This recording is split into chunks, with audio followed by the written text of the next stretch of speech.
I'm Howard Redwood, and I'm going to be chatting about the return to riders going back to training with Mark. And Mark, if you just want to introduce yourself for those who may not know who you are, please. Yeah. My name is Mark Jaffe, and I am the Chief Examiner for the Driving Instructors Association with a Diamond on the motorcycle side. I also run the largest training school in the country, and have got a lot of exposure with the DVSA and DFT in terms of working groups. So do an awful lot actively for the rider training industry.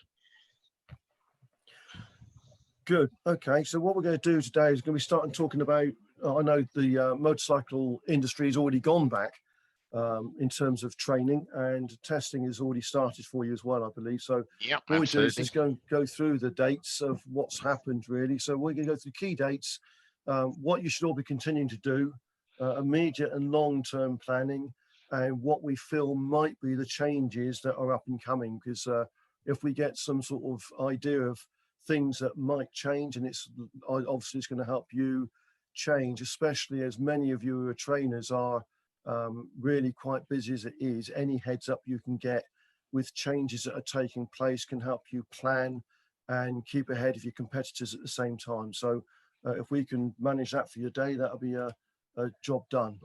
Okay, so if we move on then, and we're looking at these key dates, and most of them have passed, to be honest. England and Wales, 29th, I believe, was a date when riding lessons and CBT restarted.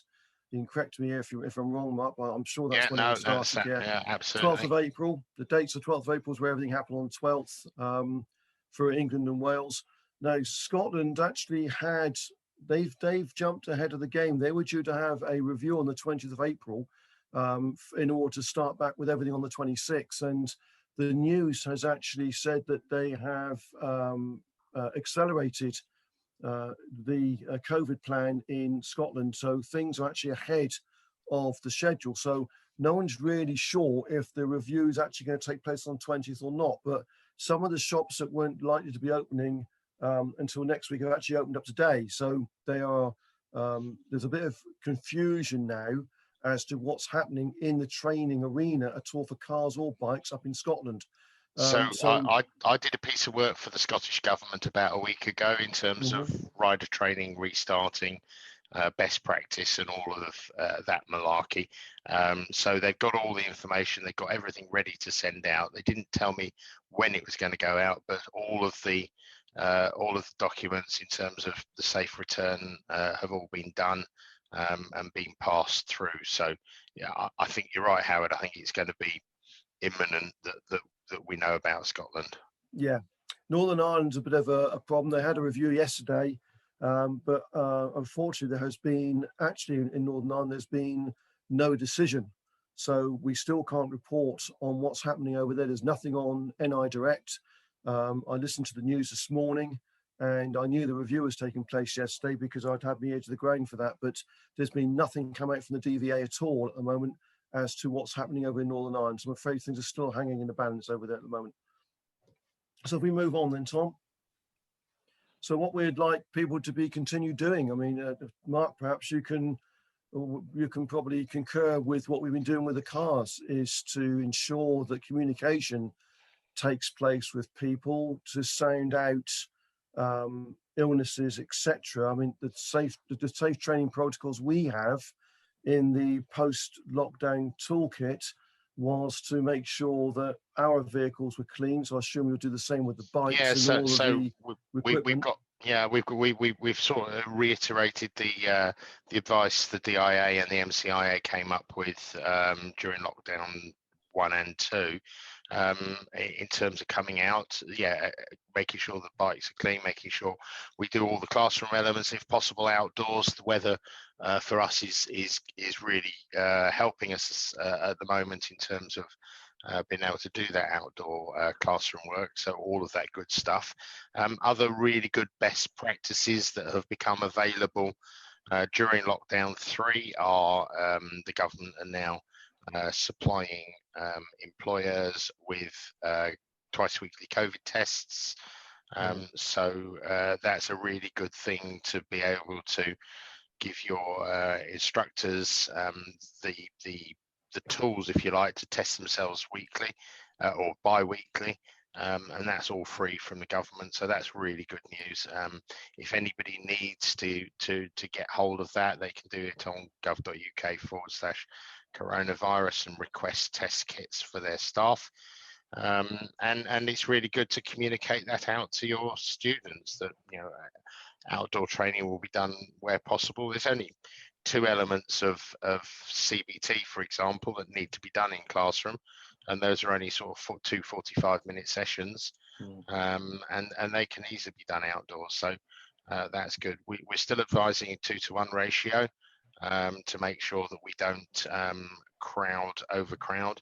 And there are things that you can do if you are wanting to do more than 2-to-1 or 2 students at a time, is stagger the courses. Have some courses starting at maybe 7:30, another course starting at 9, and you can stagger that, and it staggers the number of people you have on your training pad at any one time. So even doing late evening stuff, daylight is now such that 7:30, 8 o'clock at night, we're still able to keep training. So it's about spreading that out, and the demand for motorcycling has never been greater. I think almost everybody is seeing this. It's a four-way thing, really. Catching up from lockdown is hard enough. Plus the start of the motorcycling season. The weather is improving now nicely, so we're getting much better weather for motorcycling, and the fact that people now have more disposable income as a result of the fact they've been locked down for 4 months. So the leisure riders are certainly coming out in force now. And finally, people are trying to get off public transport onto motorcycles, because at the end of the day, motorcycling is the epitome of social distancing. And I think that's got a lot of, all 4 of those things all clumped together, giving us the perfect storm of the amount of work we've got at the moment. Is there a situation when you're talking about the amount of people, you're alluding to the fact that the number of motorcyclists will increase, especially this year? Is there anything that you are saying to your trainers about when they are doing the training, about bringing that particular message up, that you guys, you're going to go on the road, there's car drivers around, the motorcycle fraternity has grown, and the drivers are not likely to expect that volume of bikes to be on the road, so you guys, you're going to have to start being a bit more careful, more careful than you normally are. You're already vulnerable. You could be more vulnerable because there's going to be more of us out there, which people aren't going to expect. Is that message going across to the trainers? It is. However, it's a bit of a self-fulfilling prophecy, I think, because the more motorcyclists that there are on the road, the more common motorcycling is, the more car drivers tend to look out for motorcyclists. Yeah, adaptation. One of the reasons why we have an issue with safety record in motorcycling and other car drivers is they're just not expecting us. You take somewhere like Paris or Rome or any of the large European cities that are full of motorcycles, where we've increased. So in the UK, it's about 2 to 3% of the vehicle traffic is motorcycling. Yeah. In Paris, it's up to about 10 or 12% is motorcycling.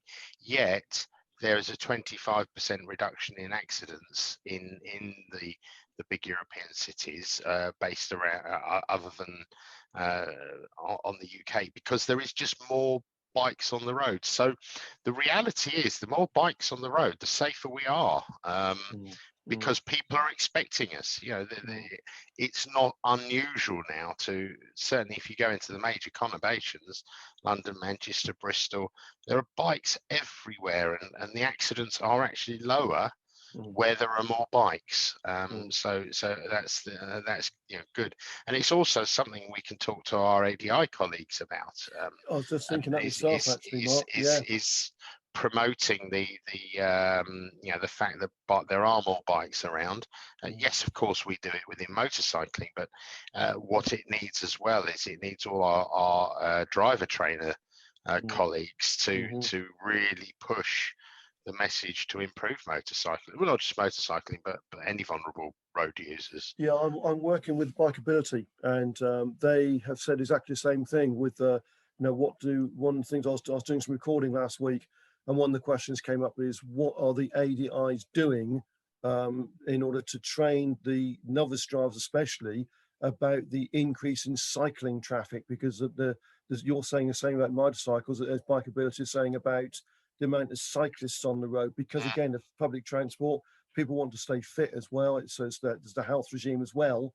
And they're saying exactly the same thing. What are the ADIs doing about the change in the volumes? Are they making the students aware? So there's something I think I'm going to have to chuck out in the magazine, put out something in the magazine about it, is an article, and say, look, you guys, we're going to have a bigger volume of motorcyclists, and with the COVID, still all COVID themed, that people are still being told, avoid public transport if you possibly can. And if they've got to avoid public transport, what are they going to do? Where they're going to find the cheapest form of transport they can. Yeah, absolutely. We did a piece of work with Transport for London about 4 years ago, and what we did is we took 300 new learner car drivers, and we split them down the middle. We had a control group of 150 and a trial group of 150 that we put through CBT training, and TfL have monitored that 300 group over 4 years and have come up with a conclusion that the people that did motorcycle training as part of their car lessons have got a reduced risk of accident in the cars. And I think that that's a very valuable piece of research. It's common knowledge within motorcycling that's a good way, and within the insurance companies. If you're a motorcyclist, we always push our customers, our students, when they're renewing their car insurance, to let the insurance company know they're a motorcyclist, because actually their insurance premiums go down, because they know that people who've got bike experience are typically more road aware and have less I've got less to risk. testify that. I mean, when being a driving instructor myself, all the guys and girls I've had in the car doing training who've come from the bikes have all been a lot more alert. The only thing we have to do with them is to ensure that they get better spatial awareness, because the car's a lot wider than the bike going through a gap, and that's the biggest problem we find with it. But actually looking around, observations and awareness is really quite keen. It really is much better. You're quite right. You're quite right. Okay. So there's lots of things we can do to keep ourselves COVID safe, and it's worthwhile. A number of, part of the recommendations within the DIA and MCIA toolkit is to request from your customers confirmation that they're COVID free and don't have any symptoms and haven't been in touch with anybody, etc. And it's really good to get that in writing from them as well. Maybe with the recent release of loads and loads of COVID test kits free from the NHS, it might be we get to a point of saying, let's prove you've got a negative test within 72 hours. That might end up going some way towards doing it. Certainly, it might be a good idea for our driver trainer colleagues. More so than the motorcycles, because at the end of the day, we're socially distant in what we do, and we wear full PPE. Whether we want to or not, it's part of what we have to do. So it's about managing those risks, isn't it, and making sure that we do things properly, and even we've got to risk the temptation in these challenging times to cut corners. It does happen. The DVSA are very, very aware of training schools that do cut corners, and I'm really pleased to say that they've been proactive over lockdown. in shutting down ATBs that aren't following the rules properly. So, I would hope that hope certainly ATBs that are listening to this webinar are on the better side, because they take it obviously seriously. The fact they're tuned in now, that means that they're taking it seriously, and just don't think about cutting corners just because we've got a waiting list. It's just not right for road safety. That's right. I mean, the thing is, there's a duty. You've got a duty. The people are paying for the training, and therefore they've got to have the training. I know it's like the noble jest. Let's try and squeeze somebody else in, but you're quite right. The training is the training, and it's got to take its time and course. Yeah, absolutely. Yeah, indeed. We can't afford as an industry to cut corners just because we've got a waiting list of however many people. Indeed. Okay. If we move on then, Tom. So looking at the immediate and long-term planning, there's some things here which we probably appreciate that you're probably already doing, is prioritizing pupils, making sure that we're in a bit of better position in motorcycling, certainly for module 1 and module 2 DVSA tests in terms of prioritizing, because we hold the test booking at the ATB level and not necessarily the customer. I know there's been a lot of chat about car tests being cancelled and then being offered the next available one, which could be months away. Yet the people that had their tests booked for maybe the 23rd of April are going to get away with doing that test, whereas somebody on the 21st of April now might have to wait until a lot later. And I think that's been a big logistical issue for the DVSA. But within motorcycling, we've got to rely a little bit on the ATB because we hold the booking, and it's up to us who goes on those tests.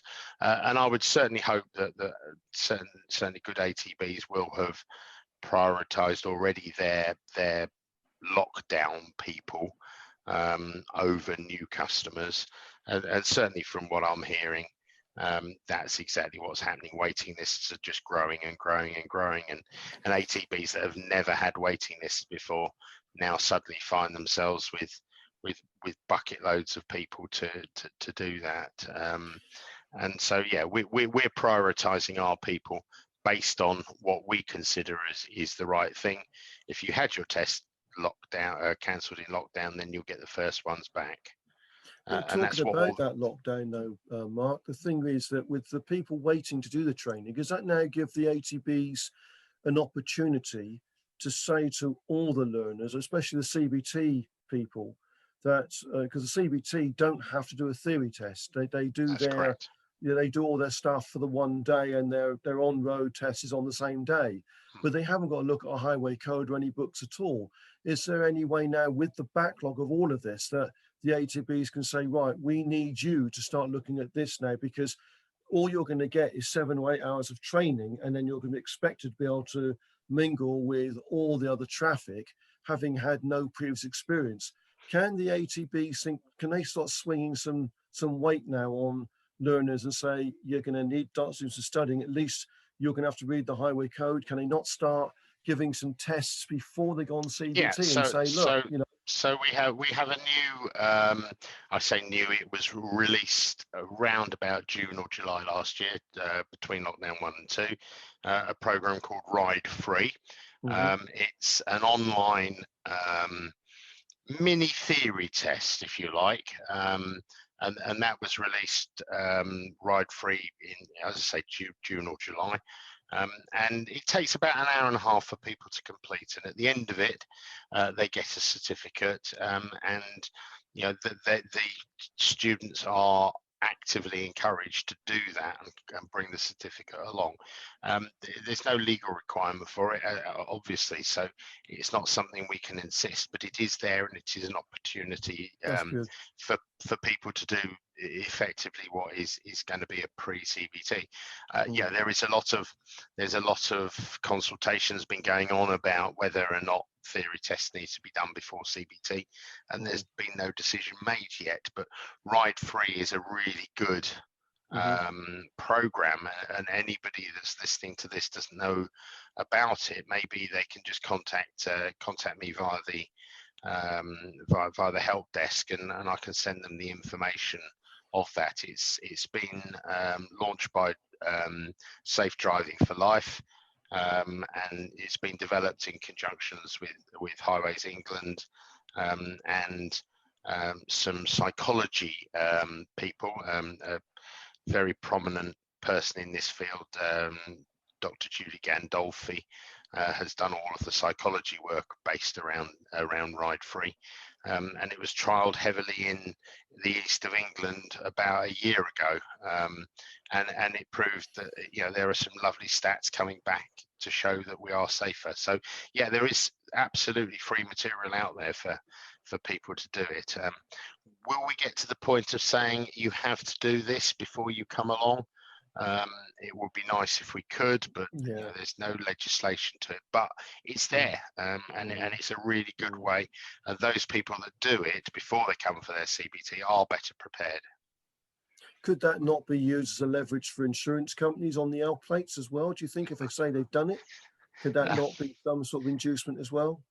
I think the industry, certainly the DIA and DVSA and various other people, the MCIA, have been talking to insurance companies for years and years and years about this, in terms of doing that. Just doing an advanced qualification either in the car or the bike doesn't necessarily bring your insurance premiums down. No.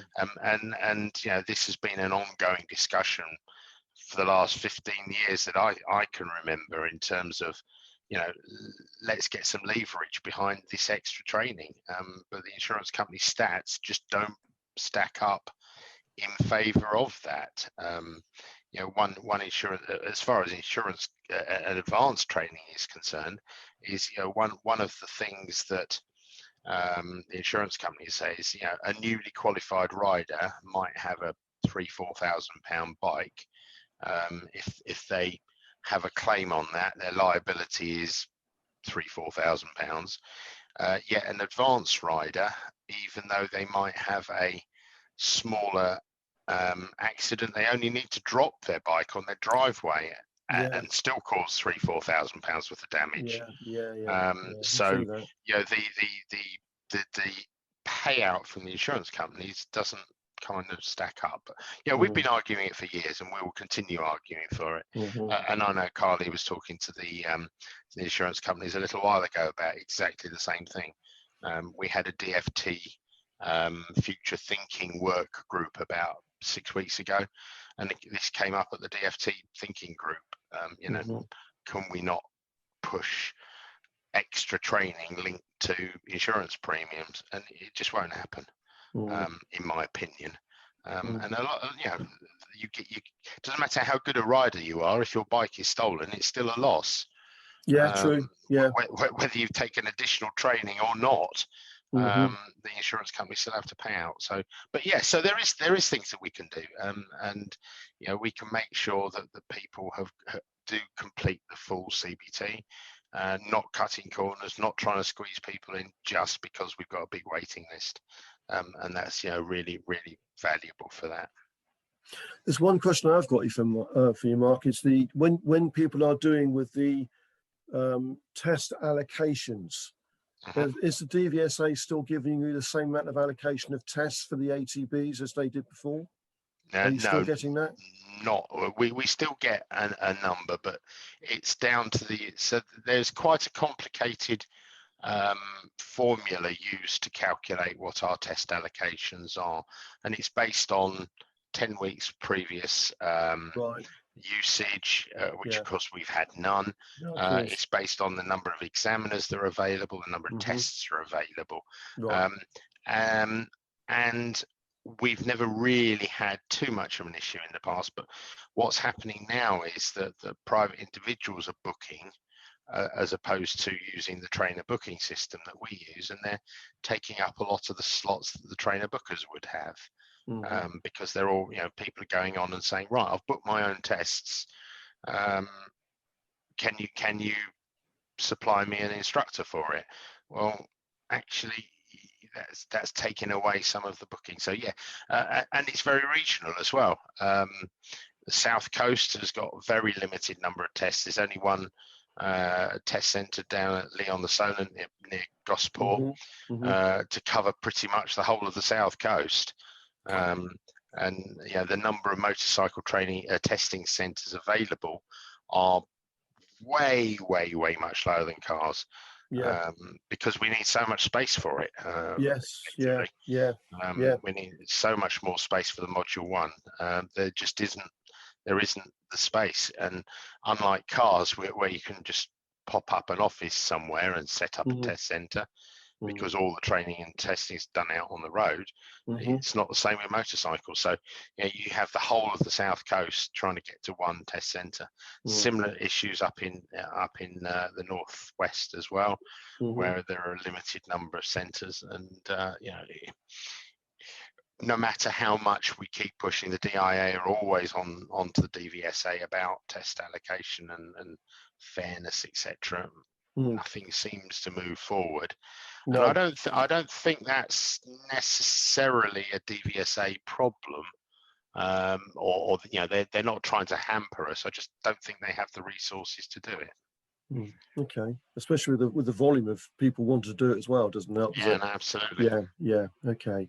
Well, we're talking about the COVID test kits now, and you mentioned it earlier on about them being available. There's a lot of phone calls we're getting from the ADIs, and your guys are probably saying the same thing. Can I demand my pupil takes a test before training? And legally, you can't. What we've been saying to all the driving instructors is that you are saying to everybody who is asking to take lessons with you that you would like to see a result, a proper, the appropriate result of a test, but that's asking for a result, but not asking to take it. The kids at school have got to take 2 a week anyway. So if you've got 17-year-olds doing the training, you've already got, the people will probably voluntarily give you that information. But what you can say to people is, rather than say, you've got to take a test before you get in my car, you've got to be very careful about saying that. And probably the same with the bike sessions, because those who can't do the CBT outside classroom stuff, I've got to do it inside. You're going to have the social distancing thing, and it might insist on some sort of test being taken, but you can't insist on it being taken is the problem. All you can do is say, we would like to see a appropriate result test before you come and do any training for us. And that way is taking the choice of the person as to whether they take that test or not. And you can't even say no test, no training. You're not allowed to do it, because then that borders on discrimination. So a lot of ATBs that I talk to and deal with are asking people to declare it. So we want a positive declaration from somebody that they haven't got COVID. And you're right. I think that's as far as you can go. The other major difference, of course, between motorcycling and cars is we typically do everything in a day session or day sessions. So, if we were to insist on a test, we could do so quite easily. But with cars, of course, doing an hour a week over 26 weeks or whatever the time period is, you're more likely to get multiple results. Do they do one every single time? At least we can just get away with one hit for the one day. We've got the problem. We see your vehicle is not classed as a reservoir. Our vehicle is, being inside absolutely. 4 walls. But again, you've got the classroom problem. So, but your classroom's the space that you've got for the amount of people in there. The aerosols have got room to move around and dilute, whereas in the car they haven't. So we've got our own problems on both sides of the training coin, really. Absolutely. In either case, neither of us can say you've got to do a test before training. It's not allowed to happen. It can't happen. It can't happen at all. No, we mentioned about test times and waiting availability, etc. already. You've already mentioned that about all that sort of thing. So, is there anything else to add, Mark, that you want to mention?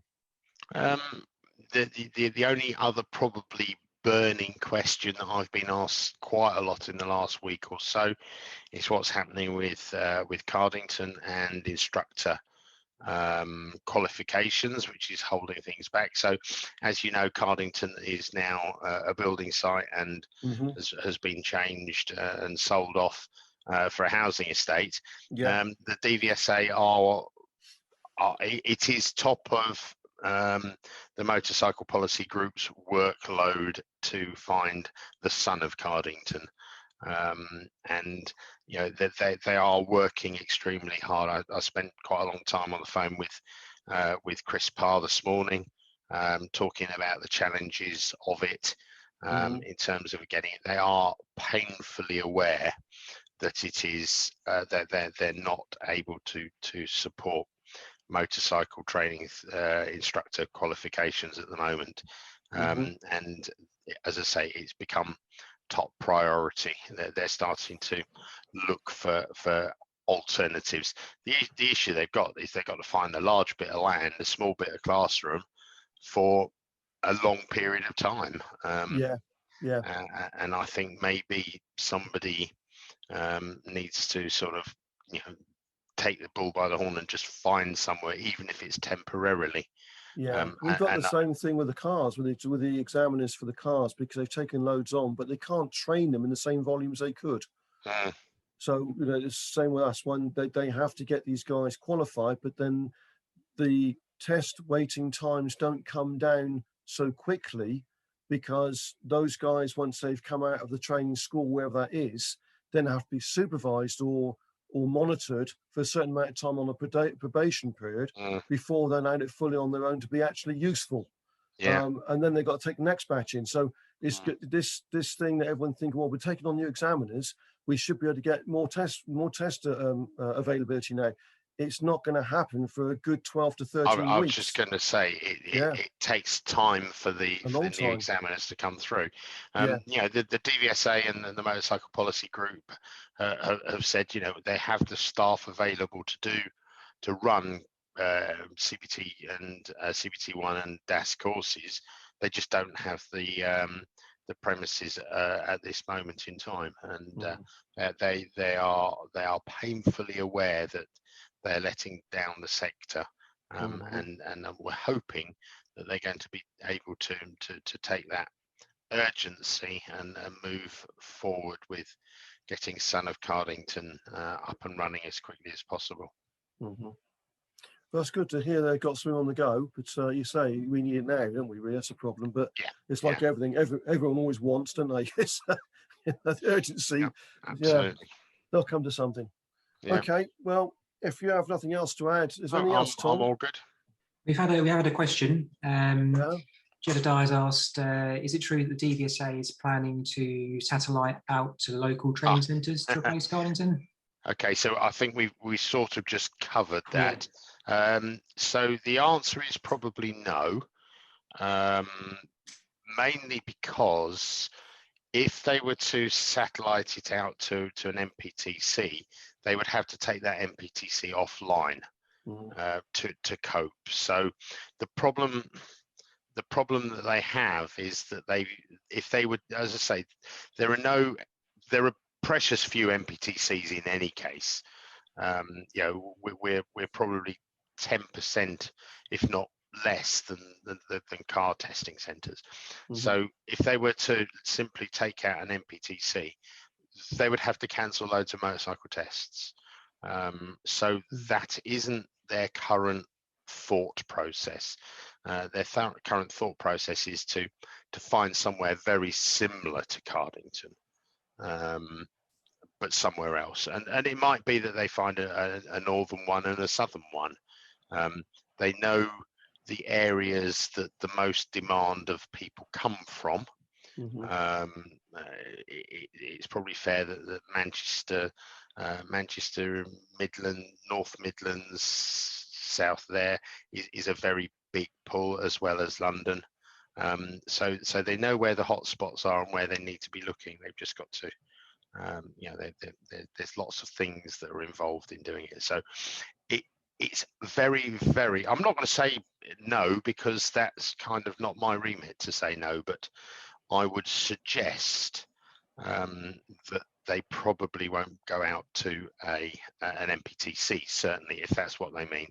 But yes, they are looking at multiple centres, probably one north, one south, or maybe even one in the middle, rather than everybody having to go to one place. If that's what the question is about, then hopefully that's answered it all. Okay. Yeah, Scotland as well. Yeah, that is exactly what they understand as well. So yes, that is in their thought process. Good. Okay. Well, unless anyone's got any more questions to put into the question box, I think we're pretty much finished, to be honest with you, on this webinar. Yep. Has anyone got any other questions you want to ask very quickly? Is there anything else you need to add, Tom? No, not from me. No, no other questions coming through just yet. So, yeah. Okay. Well, I hope that's helped the people who've been listening on this on Motorcycle Fraternity. And we've got a little bit of clearances, some clarity there, should I say, on bits and pieces that can help you go forward. And if you want to, we'll do another one of these webinars again in a couple of months' time if we get a lot of update on stuff. I'm sure Mark will keep us in contact anyway. Mark, there's a guy here who's asking for what's Mark's contact. Okay, we've got his email address. I don't have a DIA mail address, so if you just go via the DIA help desk, we'll get to you. Please forward to Mark, and then no problem at all. Yeah, no problem. Okay, all right then. Okay. I think there we go. Look, I'll drop him an email. I'll drop you an email. I've got his details at the moment.